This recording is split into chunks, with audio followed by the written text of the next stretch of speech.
मुतासिर हैं वो मुझसे बहुत। मैं समाजवादी में जाता हूँ, वो मोहब्बत करते हैं मुझसे, वो समाजवादी में आ जाते हैं।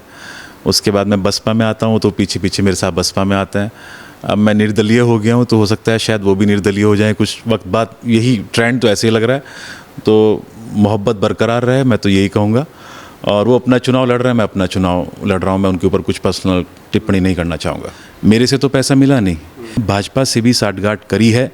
बसपा के पदाधिकारियों ने भाजपा से साठगांठ करी है। हमारे साथ सर्व समाज का वोट चल रहा है, उनको ये नहीं पता मैं बहुत बड़ी तादाद में हमारे हिंदू भाइयों का भी वोट मिलने जा रहा है।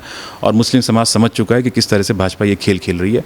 और आप देखिएगा यहाँ पर एक स्टेटमेंट बनेगा और एक अच्छा मैसेज जाएगा समाज के अंदर। जिस प्रकार से कुछ लोग टिकटों की बिक्री कर रहे हैं और ब्लैकमेल करने का काम कर रहे हैं, वो भी खत्म होगा। नमस्कार, स्वागत है आपका एडवांस इंडिया पर। मैं हूं नवीन चौहान। इस वक्त नगर निकाय चुनाव की जोर आजमाइश बड़ी तेज है। मेरे साथ साहिल खान है, जिनके पिता खालिद खान पूर्व चेयरमैन रहे और नकुड़ से फिर से मैदान में हैं। हालांकि इस वक्त वो निर्दलीय प्रत्याशी हैं। साहिल खान इससे पहले समाजवादी पार्टी में थे, फिर उसके बाद बहुजन समाज पार्टी में, लेकिन अब निर्दलीय मैदान में हैं। इन्हीं से बातचीत करते हैं कि आखिरकार चुनाव कैसा है और किस रणनीति के साथ लड़ा जा रहा है, होगा क्या 13 तारीख में। मैं पूछता हूं, बातचीत करता हूं। साहिल जी, बहुत स्वागत आपका एडवांस इंडिया पर। पिछले 2 इंटरव्यू तो एक तरह से आप पार्टी के दावेदार थे, समाजवादी पार्टी में थे, उसके बाद फिर आप बहुजन समाज पार्टी में आ गए, आपने विधानसभा का चुनाव भी लड़ा। लेकिन अब आपके पिताजी खालिद खान हैं, जो पूर्व चेयरमैन रहे, लेकिन इस वक्त निर्दलीय मैदान में है। क्या लग रहा है, निर्दलीय भी कुछ मैदान मार पा रहे हैं कि हवा कुछ और जा रही है? देखिए, बहुत ही अच्छा माहौल चल रहा है। सबसे पहले तो मैं आपका स्वागत करना चाहूँगा। नवीन भाई, आप यहाँ पर आए और हमारी बात सुन रहे हैं आप यहाँ पर। देखिए, चुनाव मैं समझता हूँ आवाम से पार्टियाँ होती हैं, जनता से पार्टियाँ होती हैं। पार्टियाँ जो हैं वो जनता से नहीं होती। जब तक जनता किसी पार्टी के साथ में है तभी उस पार्टी का अस्तित्व रहता है, वजूद रहता है। कुछ लोगों ने यहाँ पर मैं बहुजन समाज पार्टी या बहन जी के ऊपर कोई टिप्पणी नहीं करना चाहूँगा, क्योंकि मेरी बात अभी तक बहन जी तक नहीं पहुँची है। क्योंकि यहाँ पर कुछ पदाधिकारी थे जिन लोगों ने हमारे साथ ब्लैकमेलिंग का प्रयास किया और वो बहुत मोटी रकम हमारे से वसूलना चाह रहे थे, जिसका हमने विरोध किया। और हमने ये बात जो थी अपनी आवाम, अपनी कौम के बीच में, नकुड़ वासियों के बीच में हमने रखी। उनको हमने बताया और उन्होंने ये फैसला लिया कि आपको इस तरह से ब्लैकमेल होने की ज़रूरत नहीं है, आप चुनाव मैदान में उतरिए। और हम वहाँ पर विकास, भाईचारे के मुद्दे पर चुनाव लड़ने का काम कर रहे हैं। हमारा वहाँ पर देखिए 45 साल से मेरे वालिदैन ने वहाँ पे अपनी उम्र गुजार दी और हम लोगों ने वहाँ पे हमेशा भाईचारे की बात करी है। सभी वर्गों को, चाहे वो हिंदू हो, मुसलमान हो, सिख हो, ईसाई हो, सबको हम साथ लेके चले हैं। हमारे दामन पे कोई ऐसा दाग नहीं है कि कभी हमने सांप्रदायिक बात करी हो या हमने एक समाज में डिवाइड क्रिएट करने का प्रयास किया हो। मुझे पूरी उम्मीद है कि आज हम ऐसे, और मैं समझता हूँ मेरी किस्मत ऐसी है, क्या करूँ। आप देखिए, समाजवादी पार्टी में था तब बिल्कुल आखिरी वक्त पे मेरे साथ धोखा हुआ। यहाँ पर भी मुझे पूरा आश्वासन था, लेकिन फिर ब्लैकमेलिंग शुरू हुई आखिरी वक्त पे। पार्टी मैंने नहीं छोड़ी है, पार्टी से मुझे निकाला गया है।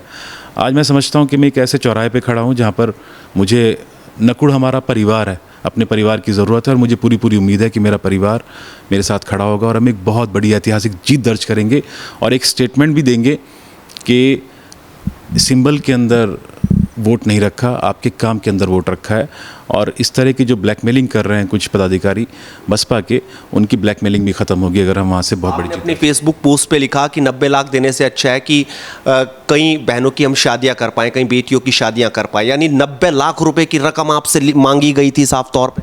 जी, आप कह सकते हैं, क्योंकि वही था, उसमें टिकट का अलग था और अलग से मांगे जा रहे थे मुझसे पैसे। हम जो कहते हैं वो करते हैं नवीन भाई। हम सिर्फ घोषणाएं नहीं करते कि हमने कुछ घोषणा कर दी और हमने वो कर दिया। उससे पहले भी देखिए, जब तक कोई पता भी नहीं था आरक्षण क्या आएगा, हमने उससे पहले भी, अब से 2-3 महीने पहले की बात ही बताऊं मैं आपको, हमने 17 बहनों की अपने पास से, हमारे पास तो कोई सांसद या विधायक निधि भी नहीं है, हमने अपने जो मेहनत की कमाई है हमने 17 बहनों की, और उसमें हमारी हिंदू बहनें भी थी, मुस्लिम बहनें भी थी। हमने बिना किसी भेदभाव के, गरीब बहनें थी जिनकी पैसे के अभाव में शादी नहीं हो पा रही थी, हमने उनकी शादी कराई।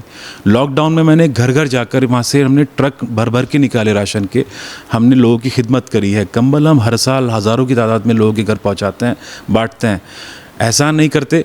मैं समझता हूँ कि जितने भी सावे हैसियत लोग हैं जिनको ऊपर वाले ने दिया है, अपनी कब्र में तो ले जाने से रहे, वो हम समाज को देने का काम करते हैं। सोचते हैं कि कुछ दुआ मिल जाए। हमारा जो मकसद है सियासत में वो खिदमत खल्क है और उसी नीयत के साथ हम सियासत में हैं। हमें पूरी उम्मीद है कि जनता हमारा साथ देगी। पहले साइकिल थी, फिर हाथी, अब स्कूटर। लग रहा है कि ज़माना स्कूटर का आएगा नकुड़ में। स्कूटर के अंदर जो पेट्रोल है, पेट्रोल से नहीं चलता हमारा स्कूटर जो है वो वोट की ताकत से चलता है। और उसमें मैं समझता हूँ कि उसकी टंकी पहले ही आवाम ने पूरी फुल कर दी है। आप रात का प्रोग्राम आप देखेंगे, उससे रोज़ जो हमारे प्रोग्राम हो रहे हैं आप देखेंगे, हमें सर्व समाज का वहाँ पर हमें सम्मान मिलने का काम हो रहा है, सपोर्ट मिलने का काम हो रहा है। और हज़ारों की तादाद में रात भी हमारी बहुत बड़ी मीटिंग हुई है। और एक तरफा जो वोट है वो स्कूटर की मिलने जा रहा है। स्कूटर नगर पालिका तक भी जाएगा, लखनऊ तक भी जाएगा, और इंशाल्लाह अगर अल्लाह ने चाहा तो दिल्ली तक भी जाएगा। साहिल खान, खालिद खान अगर ये चुनाव जीतते हैं तो क्या आगे देख रहे हैं, और अगर हारते हैं तो क्या नज़र आ रहा है? देखिए, मैं बहुत ही ऑप्टिमिस्टिक अप्रोच का इंसान हूँ, मैं नेगेटिव नहीं सोचता। भले ही इज़्ज़त ज़िल्लत देने वाला अल्लाह है, लेकिन मैं समझता हूँ कि हम ये बहुत बड़ी जीत यहाँ पर दर्ज करने जा रहे हैं और आवाम के हाथ में है। देखिए, हम अपनी पूरी कोशिश करते हैं। मेरा मानना यह है कि आप अपनी पूरी कोशिश करें, and we should leave no stone unturned. वो हम कर रहे हैं और मुझे पूरी उम्मीद है कि इंशाल्लाह बहुत बड़ी जीत दर्ज करेंगे। ऊंच नीच होती है, तब देखा जाएगा तब क्या होता है। बसपा के पक्ष में इमरान मसूद भी सहारनपुर से जा रहे हैं। वैसे तो कहा जा रहा है कि जैसे इमरान मसूद समाजवादी पार्टी में आए, आपने छोड़ दी, फिर वो बसपा में आए, फिर आपने छोड़ दी, अब तो खैर आप निर्दलीय हैं, लेकिन वो वहाँ पहुँच गए प्रचार करने बसपा के पक्ष में। क्या लग रहा है ये कौन सा ये समीकरण आप लोगों का चलता है कि आप आगे आगे वो पीछे पीछे, ऐसा क्या हो रहा है? मुतासिर हैं वो मुझसे बहुत। मैं समाजवादी में जाता हूँ, वो मोहब्बत करते हैं मुझसे, वो समाजवादी में आ जाते हैं। उसके बाद मैं बसपा में आता हूँ तो पीछे पीछे मेरे साथ बसपा में आते हैं।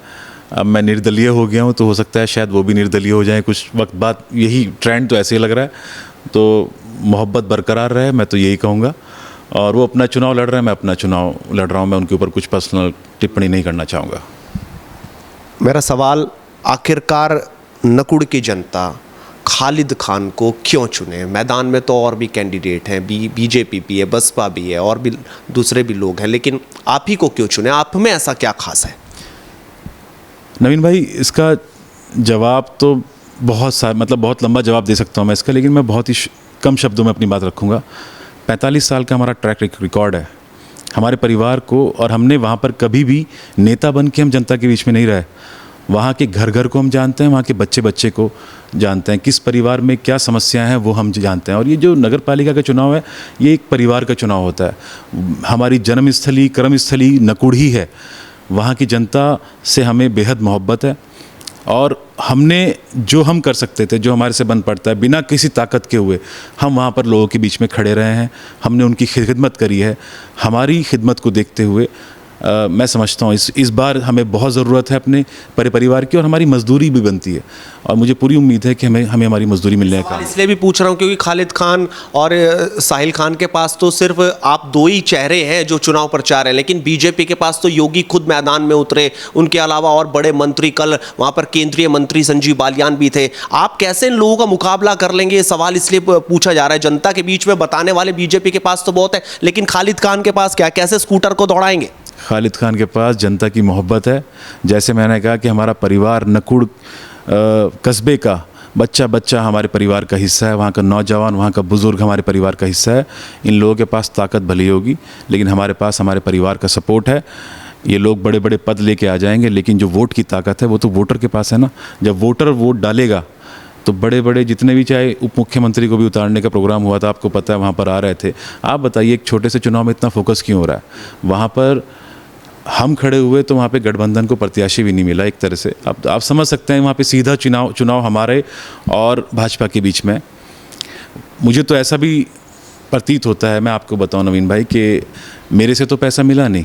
इन भाजपा के पदाधिकारियों ने भाजपा से भी साठगांठ करी है, बसपा के पदाधिकारियों ने भाजपा से साठगांठ करी है, और एक कमज़ोर प्रत्याशी को, जिनका कोई राजनीतिक बैकग्राउंड नहीं है, कोई टीम नहीं है, उनको उतार दिया गया ताकि हमारे मुस्लिम वोटों में डिवाइड हो। हमारा जो बेस वोट है, हमारे जो समाज का वोट है, वो डिवाइड हो, और वो वहाँ से साफ वहाँ से भाजपा नहीं निकल जाए। लेकिन हमारे साथ सर्व समाज का वोट चल रहा है। उनको ये नहीं पता, हमें बहुत बड़ी तादाद में हमारे हिंदू भाइयों का भी वोट मिलने जा रहा है, और मुस्लिम समाज समझ चुका है कि किस तरह से भाजपा ये खेल खेल रही है। और आप देखिएगा, यहाँ पर एक स्टेटमेंट बनेगा और एक अच्छा मैसेज जाएगा समाज के अंदर। जिस प्रकार से कुछ लोग टिकटों की बिक्री कर रहे हैं और ब्लैकमेल करने का काम कर रहे हैं, वो भी ख़त्म होगा। लेकिन उम्मीद तो आपको बहुत है, आप आश्वस्त भी नज़र आ रहे हैं, लेकिन क्या समझा जाए? नकुड़ में आपने पिछला चुनाव भी लड़ा था, तब भी बहुत आश्वस्त थे आप, लेकिन रिजल्ट क्या है आपके सामने था। इतना आसान चुनाव था नहीं जितना आप समझ रहे थे। यहाँ पे ऐसा तो नहीं है कहीं? देखिए, वो तो मैं वही कहता हूँ कि उस तरह से मेरी किस्मत ख़राब है, लेकिन मैं समझता हूँ जो होता है बेहतर के लिए होता है, अल्लाह की कुछ ना कुछ बेहतराई होती है। मैंने पूरे 5 साल मैंने चाहे वो राशन हो, चाहे वो कंबल हो, कुछ भी मैंने किया, वो मैंने समाजवादी का झंडा लगाकर किया था।